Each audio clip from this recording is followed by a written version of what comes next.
நான் முகமது ஆலம், மன்னார் மாவட்ட மீனவ கூட்டுறவு சங்க சமாசத்தின் செயலாளர். இன்றைய தினம் இந்த ஊடக வாயிலாக மன்னார் மாவட்டத்திலே கடந்த டிட்வா புயல் காரணமாக மீனவர்கள் பாதிக்கப்பட்ட நிலையும், அதே போன்று மன்னார் மாவட்டம் முழுதும் இந்த அனர்த்தத்தினால் பாதிக்கப்பட்ட விடயங்கள், அதற்கான இழப்பீடுகள் தொடர்பாகவும், அதே தொடர்ந்து மன்னார் மாவட்டத்திற்கு எதிர்வரும் சனிக்கிழமை நாளைய தினம் வருகை இருக்கின்ற அதிமேதகு ஜனாதிபதி அவர்கள் மன்னார் மாவட்டத்தின் பாதிப்பை கவனத்தில் எடுக்கும் அதே நேரம் மன்னார் மாவட்டத்தில் பாதிக்கப்பட்டிருக்கின்ற மீனவர்களின் பிரச்சினை, அதற்கப்பால் மன்னார் மாவட்டத்துக்குள்ளும் வடமாகாணத்துக்குள்ளும் ஊடுருவும் இந்திய மீனவர்களின் எல்லை தாண்டிய விடயங்களை அவரின் கவனத்துக்கு கொண்டு வரலாம் என்பதற்காக இந்த ஊடக சந்திப்பை ஏற்பாடு செய்திருக்கின்றோம். குறிப்பாக இந்த மன்னார் மாவட்டத்திலே முழுமையாக தீவை எடுத்துக்கொண்டால் முழுமையாக மீனவர்கள் வசிக்கும் பகுதிகளாக இருக்கின்றன. அதற்கப்பால் தேவம்பட்டி தொடக்கம் முள்ளிக்குளம் வரை மீனவர்களின் இந்த அனர்த்தத்தினால் பாதிக்கப்பட்ட விடயங்கள் மாவட்ட கூட்டங்களில், மாவட்ட அனர்த்தம் தொடர்பான கூட்டங்களில் பேசப்பட்டதாக இல்லை என்ற முறைப்பாடுகள் எமது கிராம மண்டலத்தில் இருக்கின்ற மீனவர்களால் இந்த மாவட்ட சமாசத்துக்கு தெரியப்படுத்தப்பட்டதுக்கு இணங்க நேற்றைய தினம் நாங்கள் மாவட்ட கடற்றொழில் உதவி பணிப்பாளரை சந்தித்து இந்த விடயங்கள் தொடர்பாக கலந்துரையாடி இருந்தோம். அன்றைய தினம் அவர் அரசாங்க அதிபரை சந்திக்கும் போது முழுமையான தகவல்களையும் அரசாங்க அதிபருக்கு தெரிவிப்பதாகவும், ஜனாதிபதி அவர்களின் வருகையின் போது மாவட்டத்தில் நடைபெற்றிருக்கின்ற மீனவர்களின் பாதிப்பை தான் வெளிக்கொண்டு வருவதாகவும், அதற்கு ஏற்றவாறு பாதிப்புகளை முன்வைப்பதாகவும் அவர் தெரிவித்ததற்கு அமைவாக இதுவரை மன்னார் மாவட்டத்திலே பதிவு செய்யப்பட்ட முறைப்பாடுகளாக 578 முறைப்பாடுகள் இந்த கடற்தொழில் திணைக்களத்திலே படகுகள், வலைகள், அதே போன்று ஏனைய சேதங்கள் தொடர்பாக பதியப்பட்டிருப்பதாக அவர் குறிப்பிட்டிருக்கிறார். இந்த விடயத்தை அரசு அதிபர் மட்டத்திலே நேற்று நடைபெற்ற கலந்துரையாடலிலும் இது பேசப்பட்டதாக அவர் தெரிவித்திருக்கின்றார். எனவே இந்த 578 பேரின் முறைப்பாடுகளை தவிர்த்து ஏனையவர்களின் பாதிப்புகளும் அதன் முறைப்பாடுகளும் பதியப்பட்ட விடயங்கள் தொடர்பாக ஆராய்ந்த போது நேற்றைய தினமே தாங்கள் அதை நிறைவு செய்து அனுப்பியிருப்பதாகவும், எதிர்வரும் ஜனாதிபதியின் போது அவரின் கருத்துக்கு அந்த கருத்தின் உடன்பாட்டுக்கு அமைவாக பதியப்படாத அல்லது விடுபட்ட மீனவர்களின் பதிவையும் தாங்கள் மேற்கொள்ள இருப்பதாகவும் அவர் தெரிவித்திருக்கின்றார். எனது எவ்வாறாயினும் இந்த பதியப்பட்ட 578 மீனவர்களின் முறைப்பாடுகளும் அவர்களுக்கான நிவாரணங்களும் வழங்கப்பட வேண்டும் என்பதில் நாங்கள் உறுதியாக இருக்கின்றோம். இந்த விடயத்திலே மாவட்டத்தில் இருக்கின்ற அனைத்து, ஏனெனில் நாங்கள் அந்த கூட்டத்திலே கலந்து கொள்வதற்கான வாய்ப்பும் இல்லை, அந்த அழைப்பும் நமக்கு விடுக்கப்படவில்லை.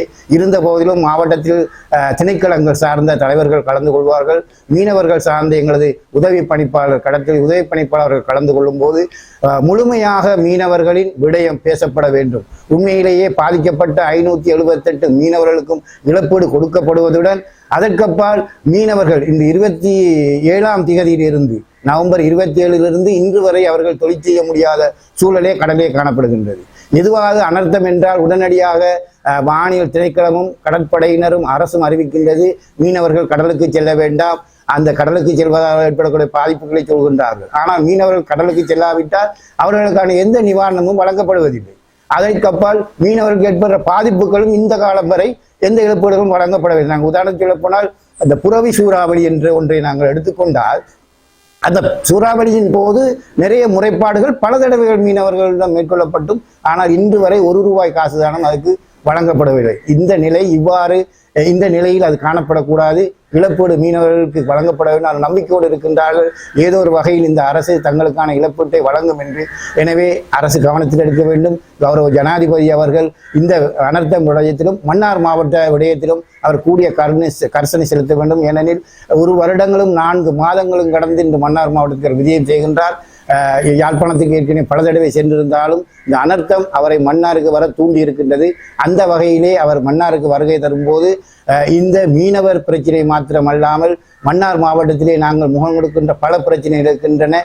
அதுக்கான தீர்வையும் அவர் வழங்குவார் என்று எதிர்பார்க்கின்றோம். அதற்கப்பால் இந்த வடபகுதி சார்ந்து நான் ஒரு விடயத்தை இங்கு பதிவு செய்ய வேண்டும். வடபகுதி முழுக்க மன்னார் தொடக்கம் முல்லைத்தீவு வரை இந்திய மீனவர்களின் அட்டகாசம் இந்த கடந்த 27ஆம் தேதிக்கு பின்னர் நிர்வாரியாக கூடியிருக்கின்றது. தமிழ்நாடு மற்றும் காரைக்கால் ஆகிய மாநிலங்களிலிருந்து வடக்கு நோக்கி வருகின்ற படகுகள் ஆயிரக்கணக்காக தென்பட்டிருக்கின்றன. எங்களது பல மீனவர்களின் வலைகள் அறுத்தெறியப்பட்டிருக்கின்றன. குறிப்பாக மன்னார் மாவட்டத்திலே தலைமன்னார் கிராமத்திலே 27ஆம் தேதி இரவு 15க்கும் மேற்பட்ட மீனவர்களின் நண்டு வலைகள், லட்சக்கணக்கான பெருமதியான வலைகள் அறுத்து நாசமாக்கப்பட்டிருக்கின்றன. எனவே இவ்வாறு காரைநகர், நெடுந்தீவு, முல்லைத்தீவு, வலிகாமம் வடக்கு அழகு பிரதேசங்களிலே அவர்களின் முறைப்பாடு காணப்படுகின்றது. எனவே வடக்கு மீனவர்கள் முகம் கொடுக்கின்ற பிரச்சினைக்கும் நாங்கள் முன்னைய தினம் கௌரவ ஆளுநர் அவர்களுக்கும் அதே போன்று இந்திய பிரதமருக்கான கடிதத்தை இந்திய துணை தூதருக்கும் வடமாகாணம் என்ற இதில் கையெழுத்திருக்கின்றோம். அதில் நாங்கள் ஒரு விடயத்தை குறிப்பிட்டிருக்கின்றோம். வடபகுதி மீனவர்களின் பிரச்சினையை முகம் கொடுப்பதற்காக, அதை தீர்ப்பதற்காக கௌரவ ஜனாதிபதி அவர்கள் வடமாகாண கடற்தொழிலாளர்களுக்கான ஒரு சந்தர்ப்பத்தை தந்து இந்த ஆண்டுக்குள்ளாவது அந்த சந்தர்ப்பம் கிடைத்தால் மீனவர்களின் பல பிரச்சனையை ஊடகம் வாயிலாக அதை தெரியப்படுத்தி எந்த தீர்வும் கிடைக்கப் போவதில்லை. ஆனால் அவரிடம் நேரடியாக கதைத்து பல விடயங்களுக்கு நாங்கள் தீர்வை தேட வேண்டியிருக்கின்றது. வெறுமனே இந்திய மீனவர் பிரச்சனையை மாத்திரம் நாங்கள் மையமாக வைத்து பேசாமல் எதிர்கால அபிவிருத்திக்கும் எதிர்கால மீனவர்களின் தேவையும் முன்வைக்க வேண்டிய தேவை இருக்கின்றது. எனவே எதிர்காலத்திலே அந்த வாய்ப்பை இந்த ஜனாதிபதி அவர்கள் தர வேண்டும் என்று கேட்டுக்கொண்டு இறுதியான ஒரு விடயத்தை பதிவு செய்கின்றோம். இந்த மன்னார் மாவட்டத்திலே பாதிக்கப்பட்ட மீனவர்களின் பல கிராமங்கள் விடுபட்டிருக்கின்றன. அவர்களுக்கான விழிப்புணர்வு அல்லது அது தெளிவூட்டல் இல்லாமல் இருக்கின்றது.